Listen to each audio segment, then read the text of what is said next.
I'm 83 years old, and I sleep in a bed that isn't mine, in a room that smells like disinfectant and old coffee. Every night before I close my eyes, I fold my hands together and pray for my children. All three of them. I pray for their health, their happiness, their success. I pray that God watches over them, even though they haven't watched over me in 4 years. People think I'm senile when I tell them this. The nurses smile at me with that practiced sympathy they reserve for the confused elderly. My roommate, Patricia, told me last week that I have Stockholm Syndrome with my own children. Maybe she's right. Maybe I am crazy. But here's what nobody knows. Here's the secret I've carried in my chest like a stone for almost half a decade now. I'm not here because I need to be. I'm here because of a lie I told. And that lie destroyed my family in ways I never imagined possible. My name is Eleanor Hartley, and this is the story of how I abandoned my children long before they abandoned me. This is the story of how one moment of weakness, one terrible decision made in fear and shame, created a cascade of betrayal that ended with me alone in this place, still praying for the people who have every right to hate me. And the worst part? They don't even know the real reason why. Let me take you back to the beginning, to when I was still living in my home. My real home. The 4-bedroom colonial on Maple Street that my husband Thomas and I bought in 1968. Thomas died 7 years ago, massive heart attack, while trimming the hedges. We'd been married for 51 years. After he died, I did what I thought I was supposed to do. I stayed strong. I kept the house immaculate. I volunteered at the church. I babysat my grandchildren. I was the matriarch everyone expected me to be. Solid, reliable, unshakable Eleanor. But inside I was drowning. The grief was one thing. Losing Thomas felt like losing half of myself. But there was something else. Something I couldn't tell anyone. I was terrified of becoming my mother. My mother, Catherine, developed dementia when she was 76. I watched her disappear piece by piece over 8 years. First, she forgot names, then faces, then how to dress herself, how to eat, how to speak. By the end, she didn't know who I was. She would look at me with these empty, frightened eyes, and I would see the person she used to be trapped somewhere deep inside that failing body, screaming. After Thomas died, I started noticing things. Little things. I'd forget where I put my keys. I'd walk into a room and forget why I'd gone there. I'd be talking to my daughter Rebecca and suddenly lose my train of thought mid-sentence. Normal aging, right?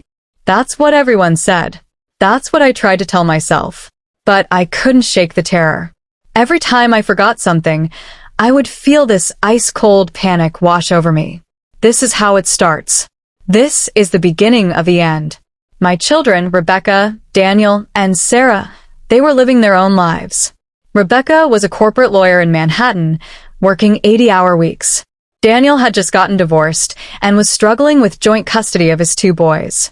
Sarah was dealing with her 3rd round of IVF, desperate for a baby she couldn't seem to carry to term. They called me every week. They visited on holidays. They were good children, but they were busy and I understood that. I couldn't burden them with my fears. Then came the incident that changed everything. It was a Tuesday morning in March 6 years ago now. I was 77. I'd driven to the grocery store, like I did every Tuesday. I bought my usual items, milk, bread, chicken breasts, fresh vegetables. I loaded them into my car. I drove home. Except I didn't drive home. I don't remember making the decision. I don't remember the drive itself.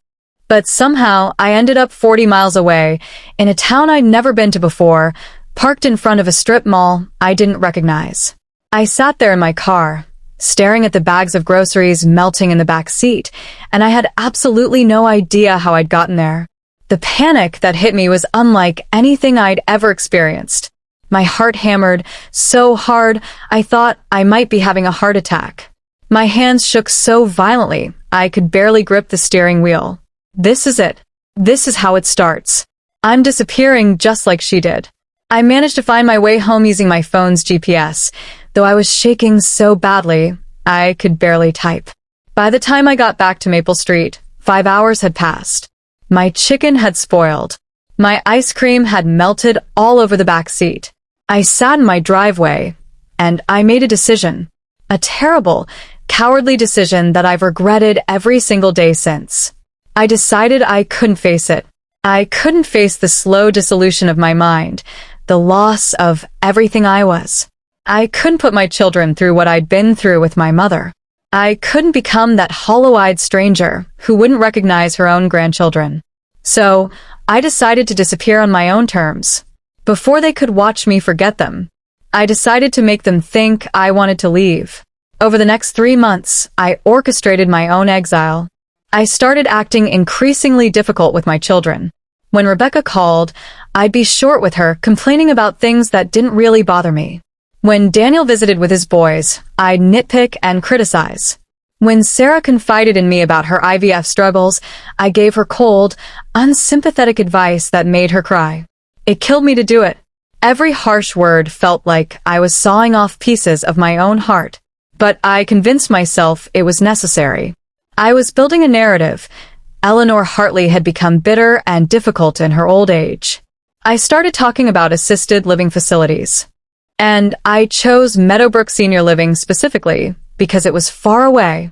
90 minutes from Rebecca, 2 hours from Daniel, almost 3 hours from Sarah. I told them it had the best reviews. Really, I chose it because it would make it harder for them to visit. Harder for them to see me deteriorate if the dementia I was so terrified of actually came. They resisted at first. Rebecca took time off work to tour places closer to the city with me.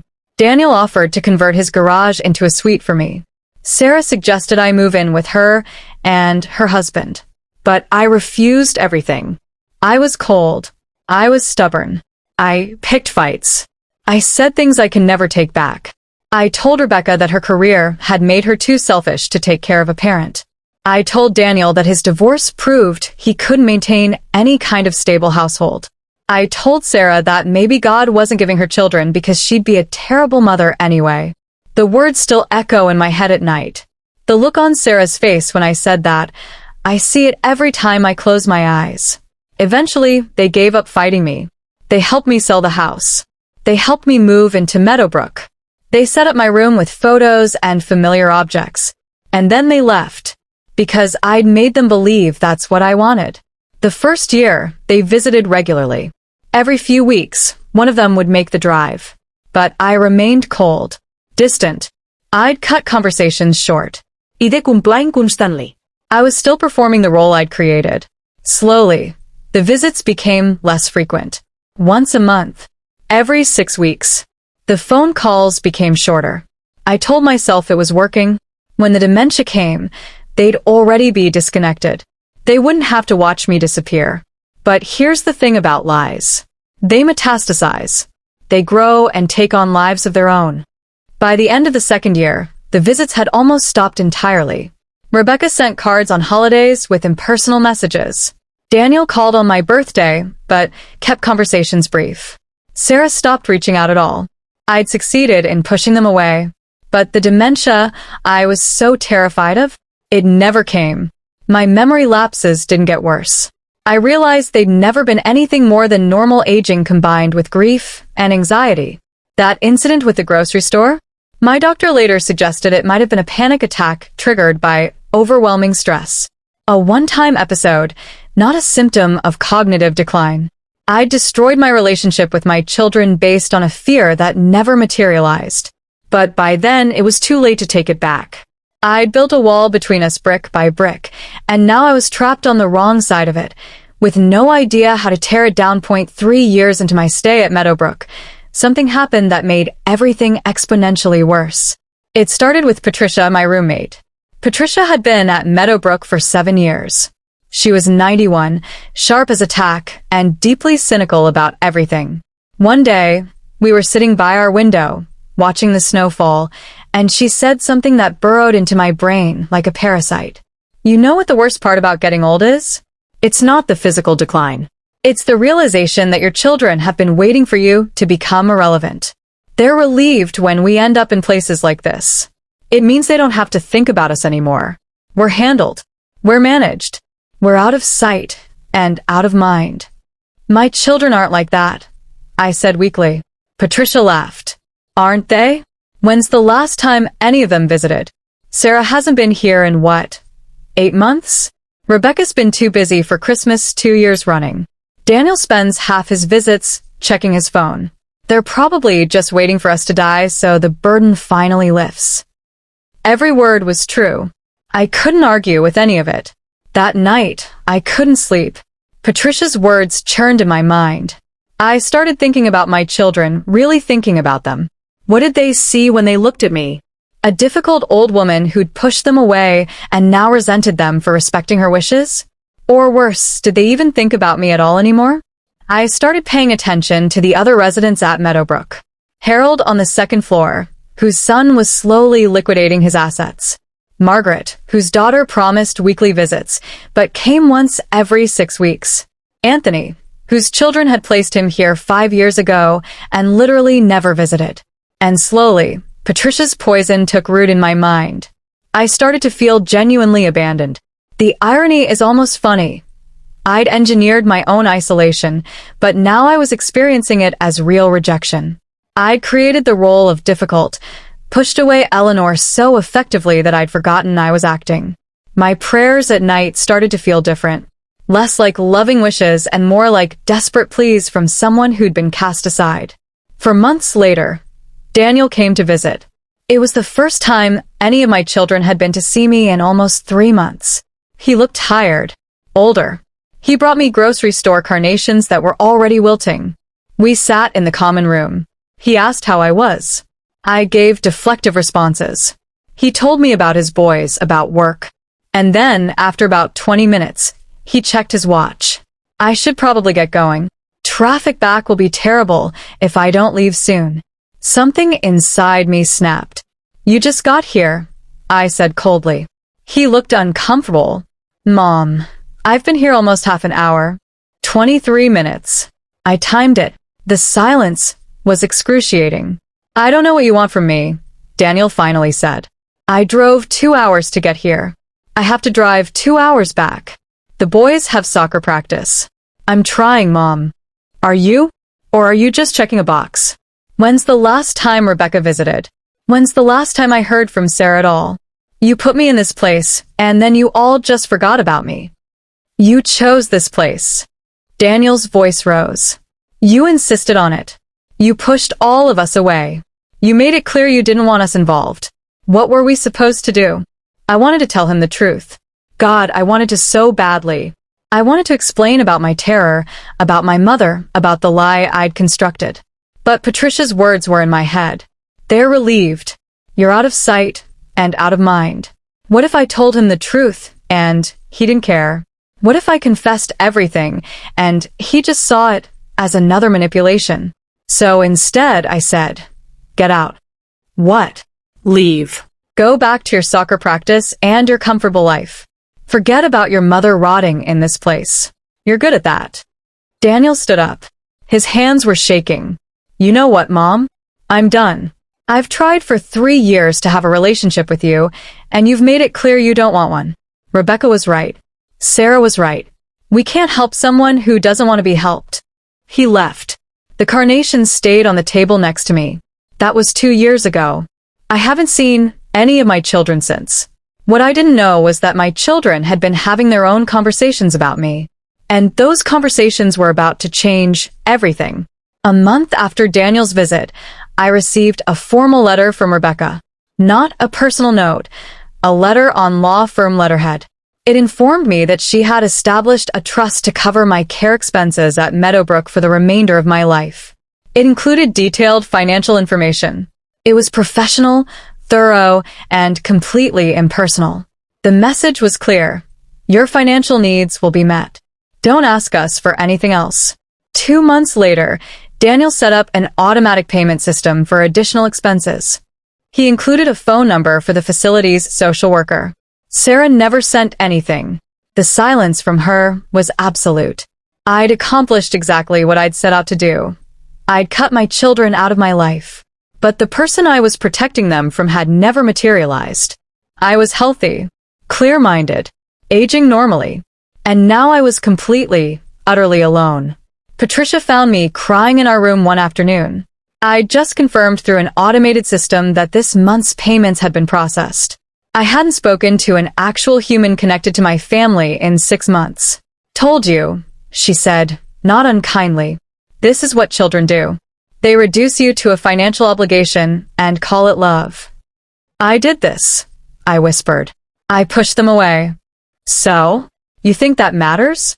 Look around, Eleanor. Most of us were decent parents. And we all end up in the same place, forgotten, warehoused, waiting to die. But I couldn't accept that. I knew my situation was different. I deliberately constructed it. This wasn't natural drift. This was engineered abandonment. I started writing letters late at night. Long, heartfelt letters to my children. I explained everything. The fear, the panic attack, the lie I'd built, the terrible realization that I destroyed our relationship for nothing. I filled dozens of notebooks with letters I would never send. Because even if they believed me, I'd still cause them real pain. I'd said unforgivable things. How do you come back from telling your daughter she'd be a terrible mother? Some words can never be unspoken. So the letters stayed in my desk drawer, and I continued my nightly prayers. Please watch over them. Please keep them safe. Please let them be happy, even if I'm not part of that happiness. A year passed. Then another 6 months. I turned 83. No cards. No calls. The facility gave me a cupcake. Patricia told me I was better off without ungrateful children. I was disappearing. Not losing my mind to dementia, but being erased from my children's lives. Becoming a person who existed only on paper as a financial obligation. And then, 3 months ago, everything changed. I was working on a jigsaw puzzle when a staff member came to get me. Eleanor, there's someone here to see you. My heart leaped. One of my children had come. I rushed to the visiting area. But it wasn't Rebecca or Daniel or Sarah. It was a woman I'd never seen before. Mid-40s, professional attire, carrying a briefcase. She introduced herself as Jennifer Marks, a private investigator. Mrs. Hartley, I've been hired by your children. They've asked me to conduct a welfare check and investigate some concerns about your care here. The room tilted. Concerns? What concerns? Jennifer pulled out a folder. They've received some troubling information about Meadowbrook. Allegations of financial exploitation of residents, particularly those with minimal family contact. Your children want to ensure you're safe. I must have looked shocked because her expression softened. Mrs. Hartley, your children have been receiving anonymous letters for the past 6 months. Letters claiming that you're being mistreated here. That your money is being misappropriated. That you're alone and suffering. The world seemed to freeze. Who sent these letters? Jennifer looked uncomfortable. That's part of what I'm investigating. But Mrs. Hartley, there's something else. Your children want to know if you're being kept here against your will. They want to know if someone has been preventing you from contacting them. Someone had been sending my children letters, pretending I was a victim, creating an entirely new narrative. Was it Patricia? I asked. My roommate. Jennifer consulted her notes. Patricia Jameson, yes. She's one of the people I need to speak with. But I already knew. Patricia, with her bitter cynicism. Patricia, who'd seen my loneliness and decided to weaponize it. Patricia, who'd been feeding me poison about abandonment while simultaneously writing to my children, creating a story where I was the helpless victim of institutional neglect. She'd been orchestrating this for months, creating a situation where my children would have to come back, but not as children, as rescuers. I need to see the letters, I said. And when Jennifer showed them to me, I realized that the truth I'd been hiding wasn't the only truth that mattered. Patricia had created her own truth, and it was about to collide with mine in the most devastating way possible. The letters were masterpieces of manipulation. Patricia had written them in a shaky hand, making them look like they came from another resident or concerned staff member who wished to remain anonymous. They painted me as increasingly frail, increasingly confused, increasingly isolated by a facility more interested in my money than my well-being. Eleanor Hartley sits by the window every day waiting for visitors who never come. One read. The staff laughs about her prayers for her children. They call her the delusional one behind her back. Someone needs to tell her family what's really happening here. Another detailed, completely fabricated incidents. Medications withheld unless I paid extra. My room given away temporarily to touring families. Staff stealing my belongings. None of it was true. Meadowbrook wasn't perfect, but it wasn't the predatory institution Patricia described. The most damning letter was the last one that Eleanor Hartley is dying. She has maybe 6 months left. She asks for her children constantly. She doesn't understand why they don't visit. The facility has told her that her family doesn't want contact. This is a lie. Someone needs to tell her children their mother is asking for them before it's too late. I wasn't dying. I was in reasonably good health. But my children didn't know that. Jennifer watched my face as I read. Mrs. Hartley, is any of this true? I should have said no immediately. Should have explained it was all lies, that Patricia was a lonely, bitter woman creating drama. But I couldn't speak, because mixed in with Patricia's lies were uncomfortable truths. I did sit by the window waiting. I did pray for my children every night. I was devastated by their absence, even though I'd engineered it. And the thought of my children believing I was dying, the thought that this might bring them back, awakened something dark and desperate in my chest. Mrs. Hartley, some of it is true. I heard myself say, I am lonely. I do wait for my children. They don't visit. Jennifer made notes. And the allegations about the facility? I don't know, I said. And it wasn't entirely a lie. I didn't know where all my money went. How would I know? Jennifer asked more questions. I answered carefully, threading between Patricia's lies and my own truths. I didn't say I was dying, but I didn't contradict it. I didn't say I was being mistreated, but I painted a picture of institutional indifference. I became complicit in Patricia's fiction because some desperate part of me wanted my children back, even if it was based on a lie. After Jennifer left, I confronted Patricia. She was on her bed, working on needlepoint. You've been writing to my children, I said. Yes. Why? Because you wouldn't. Those letters were full of lies. Patricia looked at me with those cloudy eyes. Were they? You sit by that window every day, hoping they'll come. You cry yourself to sleep. You've written hundreds of letters you'll never send. So, I sent some for you. I gave your children a deadline, Eleanor. I made them face what they were doing. You should be thanking me. They're going to investigate. They're going to find out the truth. Patricia smiled. What truth? That you're a lonely old woman whose children abandoned her? That's not a lie. The details might be embellished, but the core? That's all true. I wanted to tell her she was wrong. But even as I formed the words, I realized Patricia would throw my own statements back at me. Hadn't I spent months agreeing with her? Reinforcing her narrative? I'd been so deep in my own lie that I'd become unable to recognize when someone else was using my situation to construct their own fiction. That night, I couldn't pray. I sat with my hands folded, but no words came. 3 days later, Rebecca arrived. I almost didn't recognize her. She'd lost weight, dark circles under her eyes. She looked like she'd aged 5 years. She didn't come to the common room. She went straight to the administrator's office. She spent 2 hours looking at documents, asking questions. Jennifer was there too. Then they called me in. Rebecca looked devastated. Jennifer looked professionally neutral. Mom, Rebecca said, voice shaking. We need to talk about what's been happening here. This was my moment. I could tell the truth. All of it. The fear of dementia, the deliberate pushing away, Patricia's lies, my complicity. I could confess everything. But when I opened my mouth, I didn't want to worry you. Rebecca's face crumpled. Worry us? Mom, we thought you were dying. We thought this place was exploiting you. Do you have any idea what it's been like, getting those letters and knowing we'd just abandoned you here? The guilt in her voice was palpable, and something terrible stirred inside me. She felt guilty. For the first time in 2 years, my children were feeling something strong about me. The letters were exaggerated, I said carefully. But I am lonely. I do miss you all. I'm not dying, but I'm not living either. It was the truest thing I'd said in 4 years. Rebecca reached across and took my hand. Mom, I'm so sorry. We should have been here.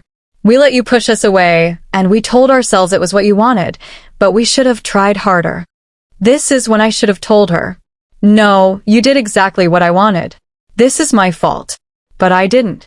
Because her hand was warm in mine, and I'd missed that warmth so much, and I was terrified that if I told the truth, I'd lose it again. The investigation continued for another week. Jennifer interviewed staff, reviewed finances, talked to residents. She spoke with Patricia, who maintained her elaborate story.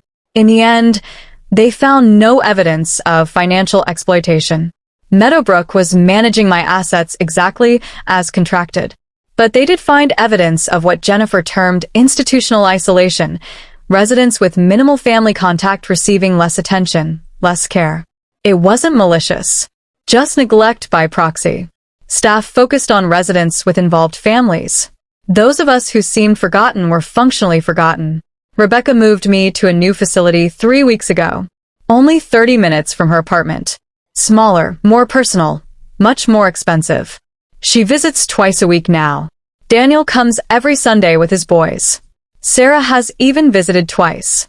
They think they rescued me. They think they saved me from neglect and isolation through no fault of my own. They've apologized over and over for not visiting more. And I let them believe it. I let them carry guilt for abandonment that I engineered. I accept their apologies for sins they didn't commit. Patricia was right about one thing. I'm a coward. But not in the way she thought. I'm not a coward for ending up alone. I'm a coward for not admitting I chose this loneliness. That I built it carefully, brick by brick, out of fear and pride. That I destroyed my own family to avoid a fate that never came. I still pray every night. But now I also pray. Please forgive me for the lie I'm still living. Please forgive me for being too weak to tell them the truth. Please let them never find out they're healing a wound I inflicted on myself. Last week, Rebecca brought me a box of old things from Maple Street. Inside were photographs. Thomas and me. My children growing up. Ordinary moments that seemed unremarkable then, but feel infinitely precious now. There was also a small notebook, my mother's diary from the early stages of her dementia. I opened it with shaking hands. I'd never been able to read it before. One passage, written when she was 77, my exact age during my panic attack, stopped my heart. I got lost driving home from the store today. Ended up in some town I didn't recognize and was so frightened. For a moment, couldn't remember where I lived or how to get back. I'm terrified this is the beginning. But the doctor says it was just anxiety. A panic attack from grief and stress after losing James. He says my mind is fine, that I'm grieving and afraid. I wish I could believe him. I wish I wasn't so scared of becoming like my own mother was. I read it 3 times. 4. 5. My mother had experienced the exact same thing. The exact same fear. The exact same incident. But she'd lived with it. She'd faced it. She'd let her family help her. She didn't develop dementia until years later, unrelated to that incident at all. I could have done the same. I could have told my children about my fear. Could have seen a doctor, gotten treatment for anxiety, worked through grief. I could have let them help me. But I didn't. Because I was so convinced I knew how the story would end that I never considered there might be other endings. Rebecca noticed me crying. Mom, are you okay? I looked at my daughter, my beautiful, caring daughter who'd rearranged her life to be closer to me, who'd taken on crushing guilt for abandonment she didn't cause, who visited twice a week and brought flowers and held my hand and apologized over and over. This was my moment, right here. I could show her this diary entry. I could explain everything. I could finally tell the truth. I'm fine, I said instead. Just emotional. These old memories. She squeezed my hand. I know, but we're making new memories now. Better ones. I nodded. I smiled. I let her believe it. Because here's the final, terrible truth. Some lies become too big to confess. Some truths become too destructive to tell. My children have rebuilt their relationship with me on a foundation of their own guilt and my victimhood. If I tell them the truth now, that I pushed them away deliberately, that I rejected their love as part of a calculated plan, it won't free us. It will destroy the fragile peace we've rebuilt. They'll hate me, not for being difficult. They'll hate me for letting them carry guilt for something that was my fault, for accepting apologies for sins they didn't commit, for allowing them to reshape their lives around rescuing me when I was never in danger. The truth won't set me free. It will just transfer the isolation back to me, this time rightfully earned. So I carry it alone. This knowledge that everything they believe is built on lies layered upon lies. I'm 83 years old, and every night I fold my hands and pray for my children. I pray for their health, happiness, success. I pray that God watches over them. And I pray for forgiveness for a sin they don't even know I committed. Because I learned too late that the worst kind of abandonment isn't being left alone. It's choosing loneliness out of fear, and then being too much of a coward to admit that choice when love tries to find you again. Daniel brought his boys yesterday. They're 12 and 14 now. They sat with me for an hour, telling me about school and sports. They called me grandma and hugged me goodbye. After they left, I opened my desk drawer. Inside are all those letters I wrote, pages of confession and truth. I've kept them, telling myself someday I'll have the courage to give them to my children.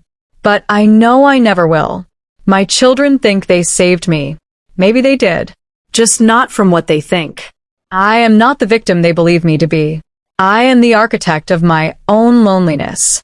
And the cruelest irony is that my prayers for them are sincere. I love them with everything I have. I want them happy and healthy and successful. But I loved them as a coward loves, from a distance I created, behind walls I built, through layers of lies I'm too weak to strip away. Rebecca is coming tonight. She's bringing dinner from that Italian place I used to love. She texted asking if I needed anything. I texted back, "Just you. Just seeing you is enough." And that, at least, was true. However long I have left, could be 6 months, could be 6 years, I'll spend it the same way. Accepting love I don't deserve. Carrying guilt my children don't know about. Praying for people who are praying for me. Living inside a lie that might be the only thing holding my family together. They left me in a nursing home once, or rather, I left myself and made them think it was their idea. But they came back. They found me. They rescued me from isolation I created. And now, every night, I pray for them. I pray the lie holds. I pray the love is real even when the story isn't. Because in the end, we all construct narratives that make our pain bearable. We tell ourselves stories to survive. Mine just happens to be a story where I'm both the victim and the villain, the abandoned and the abandoner, the one who prays and the one who needs those prayers most. And God help me, I'll take my secrets to the grave if it means my children never have to know that every "I'm sorry" they've said was unnecessary and every "I forgive you" I've whispered back has been a lie. Silence hides stories the world needs to hear. Help us share them. Like, subscribe, and stay with the silent parents.